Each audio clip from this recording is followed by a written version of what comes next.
तो हेलो दोस्तों, नमस्कार। हेलो एवरीवन, नमस्कार, सत श्री अकाल, जय हिंद। आज मैं आपको ये बताने वाला हूँ कि किसी भी नंबर का अगर स्क्वायर रूट निकालना हो तो वो कैसे निकाला जाता है। तो सपोज़ दैट हमारे पास कोई भी नंबर है। जब हम किसी नंबर की बात करते हैं तो दो तरह के नंबर्स मिलेंगे हमें। एक होगा जो परफेक्ट स्क्वायर होगा और एक होगा जो परफेक्ट स्क्वायर नहीं होगा।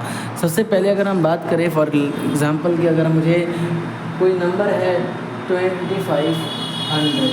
अब ये 2500 ऐसा नंबर है जो कि एक परफेक्ट स्क्वायर है। अब परफेक्ट स्क्वायर का अगर हमें कोई भी स्क्वायर रूट निकालना होता है तो स्क्वायर रूट का जो सिंबल है वो ये है। अगर स्क्वायर रूट निकालना हो तो इसका तरीका क्या है। तो आप सब जानते हैं कि इसके दो तरीके हैं। पहला तरीका क्या है? पहला तरीका है फैक्टराइजेशन मेथड, और दूसरा तरीका है डिवीज़न मेथड। ठीक है, तो फैक्टराइजेशन मेथड और डिवीज़न मेथड में हम अगर बात करें तो फैक्टराइजेशन मेथड जो है वो एक इजी मेथड होता है, बट ये जनरली सिर्फ और सिर्फ परफेक्ट स्क्वायर्स के ही स्क्वायर रूट्स को निकाल सकता है। फॉर एग्ज़ाम्पल अगर मैं इस 25 को 5 × 5 और 10 × 10 लिख लूँ, तब 5 और 5 का पेयर बन चुका है, और पेयर बन चुका है इसका मतलब इसका होल स्क्वायर बन सकता है बेटा, है ना। 5 × 10 का हम होल स्क्वायर लिख सकते हैं, या जनरली हम चाहें तो इसको 50 का भी होल स्क्वायर लिख सकते हैं। अब अगर रूट के अंदर स्क्वायर होता है तो ये रूट के बाहर आ जाता है ना। और रूट के बाहर आ जाएगा, तो रूट के बाहर आने का मतलब क्या हो गया भाई, ये 50 का स्क्वायर हो गया। और 2500 का जो स्क्वायर रूट है वो हो गया 50। तो अब इसी को अगर हम डिवीज़न मेथड से करना चाहें तो डिवीज़न मेथड को करने के लिए हमें क्या करना होगा। तो डिवीज़न मेथड के लिए चलिए देखते हैं। तो सबसे पहले हम क्या करते हैं कि डिवीज़न मेथड में 2500 को लिखा और इसको पीछे से पेयर बनाना स्टार्ट कर दिया। ठीक है, पीछे से मैंने पेयर बनाया, 2 का पेयर बनाना है आपको। ठीक है, आपको एक ऐसा नंबर सोचना है कि अगर वो नंबर से हम उसी नंबर को मल्टीप्लाई करें तो हमें आंसर 25 या 25 के पास या 25 से कम होना चाहिए, बट 25 से ज़्यादा नहीं होना चाहिए। और कंडीशन क्या है कि उसी नंबर को उसी नंबर से मल्टीप्लाई करना है। फॉर एग्ज़ाम्पल अगर मैंने यहाँ पे 2 लिया है तो मुझे 2 को 2 से ही मल्टीप्लाई करना होगा। ओके, और 3 लेता तो 3 से 3 को ही मल्टीप्लाई करना होगा। अब आप तो समझदार हो, आप समझ गए हो कि अब मुझे 5 लेना है, क्योंकि 5 को 5 से ही मल्टीप्लाई करने पे 25 आता है। तो मैंने 5 लिया और 5 को 5 से मल्टीप्लाई किया तो ये 25 आ गया। अब डिवीज़न में क्या करते हैं हम सब, डिवीज़न में क्वेश्चन यहाँ लिखते हैं, और किससे लिखा था, मैं इसको 5 से लिखा था। ठीक है, तो ये 5 में 5 ऐड कर देंगे। ओके, 5 में ये 5 ऐड कर देंगे और 25 में से 25 को माइनस करके 0। अब सिंपल सी बात है, अब मुझे 0 पेयर नोट करना है नीचे, मैंने नोट कर लिया। अब मुझे अगर यहाँ पर 1 लिखूँगा तो ये 101 हो जाएगा। 101 को मुझे 1 से मल्टीप्लाई करना होगा, बट 101 तो 0 से बहुत ज़्यादा होता है। तो हम क्या करेंगे कि इसको सिर्फ और सिर्फ 0 टाइम ले जाएंगे। ओके, सिर्फ 0 टाइम ले जाएंगे, और 0 से जब 100 को मल्टीप्लाई करेंगे देन वी गेट 0, और हमें 0 मिल जाएगा, और ये हमारा डिवीज़न यहाँ पे फिनिश हो जाएगा, और हमारा फाइनल आंसर हो जाएगा 50। बात समझ में आ रही है। अब अगर इसी तरह से हम बात करें किसी एक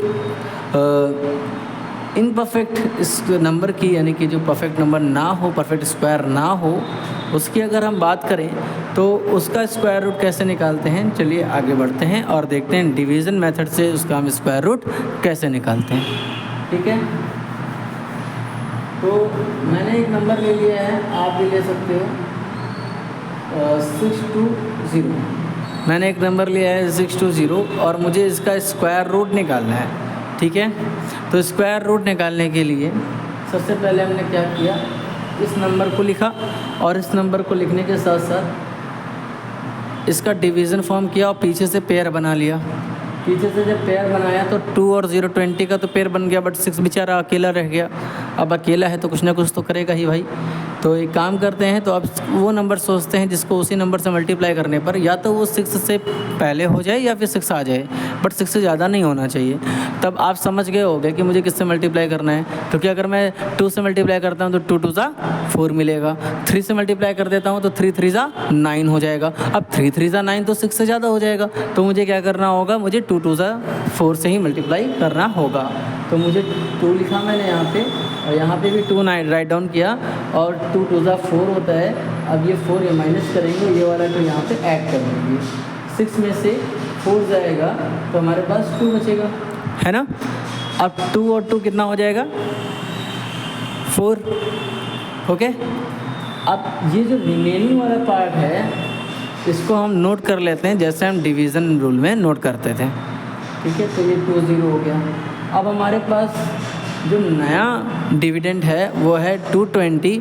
अब डिवाइज़र ढूंढते हैं कि वो डिवाइज़र कैसे होगा। ठीक है, तो डिवाइज़र हमारा क्या हो सकता है भाई, डिवाइज़र हमारा हो सकता है, अगर मैं यहाँ 1 लिखता हूँ तो ये 41 हो जाएगा, और 41 हो जाएगा तो 41 को 1 से मल्टीप्लाई करना पड़ेगा। 41 1 41 हो गया, जो कि 220 से बहुत कम होता है।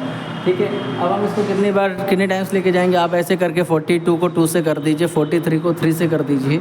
ठीक है, अब मुझे लग रहा है ऑलमोस्ट 5 टाइम। ठीक है, मुझे लग रहा है ऑलमोस्ट 5 टाइम होगा ये। ठीक है, तो 5 5 ज़ा 25, 5 4 ज़ा 20। ठीक है, 20 और 2, ये 2 2 5 अभी भी ज़्यादा हो गया।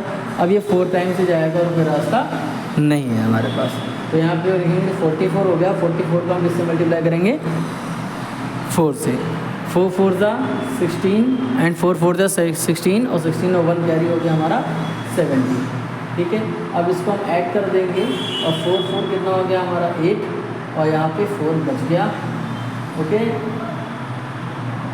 अब इसको सब्ट्रैक्ट कर देंगे तो 10 में से 6 गया, कितना हो जाएगा 4। 11 में से 7 गया 4, और 1 में से 1 गया कैंसिल। क्लियर है, यहाँ तक बात समझ में आ गई आपको। अब तो कोई रिमाइंडर बचा नहीं, रिमाइंडर बच गया, और अब कोई भी वैल्यू ऐसी नहीं है जिसको मैं आगे नोट कर सकूँ कंटिन्यू करने के लिए। तो ये जो रिमाइंडर बच गया है, तो यहाँ पे हम क्या करेंगे, पॉइंट लगा लेंगे, और पॉइंट लगाने के बाद हम एक पेयर में 0 को नोट कर लेंगे। I think you understand it. ठीक है, अब देखिए 400 बन जाएगा। अगर यहाँ कोई भी नंबर में लिखता हूँ तो ये 400 के अप्रॉक्स आ जाएगा। तो अब इसको किस नंबर से मल्टीप्लाई कर दूँ कि वो 4400 के आसपास आ जाए। ठीक है, मैंने इसको यहाँ से सबसे पहले मैंने 8 से मल्टीप्लाई करके चेक किया, या 9 से करके चेक कर लिया।